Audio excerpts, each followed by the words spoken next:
রংপুরে আবু সাইদ হত্যার ঘটনায় দুই আসামি অন্য মামলায় গ্রেফতার থাকায় ২২ জুলাই তাদের ট্রাইব্যুনালে হাজির করার নির্দেশ দিয়েছেন ট্রাইব্যুনাল ২।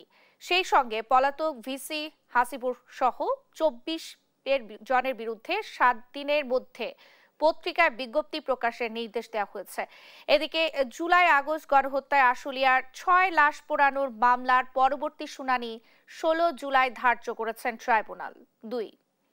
রোববার সকাল ১০টার প্রথমে দুই মামলায় আটক ১২ জনকে ট্রাইব্যুনালে হাজির করা হয়। এর মধ্যে আবু সাইদ হত্যা মামলায় নতুন করে গ্রেফতার দেখানো হয়েছে আসামি রাফিউল হাসান রাসেলকে। তিনি বেগম রোকেয়া বিশ্ববিদ্যালয়ের সাবেক প্রক্টর অফিসের সহকারী রেজিস্ট্রার।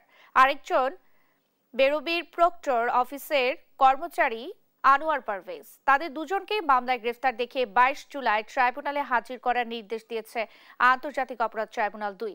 এছাড়া পলাতক ভিসি হাসিবুর সহ ২৪ জনের বিরুদ্ধে ৭ দিনের মধ্যে পত্রিকায় বিজ্ঞপ্তি দেওয়ার নির্দেশ দিয়েছে আদালত। এদিন দিনের দ্বিতীয় মামলায় আশুলিয়ায় ৬ জনের লাশ পোড়ানোর ঘটনায় আগামী ১৬ জুলাই মামলার পরবর্তী দিন ধার্য করেন ট্রাইব্যুনাল।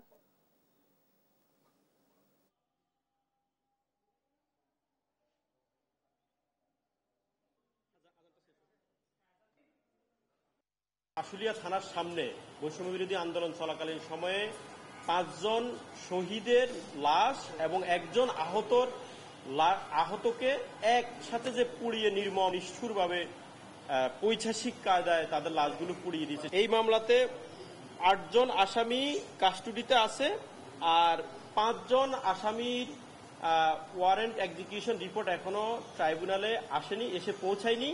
সেজন্য আমরা মাননীয় ট্রাইব্যুনালের কাছে সময় চেয়েছি। জুলাই অভ্যুত্থানের প্রথম শহীদ আবু সাইদকে যে নির্মম নিষ্ঠুরভাবে হত্যা করেছে, দুজনকে এই মামলায় প্রোডাকশন ওয়ারেন্ট ইস্যু মূলে হাজির করার জন্য আমরা মাননীয় ট্রাইব্যুনালে আবেদন করেছি। মাননীয় ট্রাইব্যুনাল সেটি মঞ্জুর করেছেন। সেই দুজন আসামির বিরুদ্ধে প্রোডাকশন ওয়ারেন্ট ইস্যু করা হয়েছে।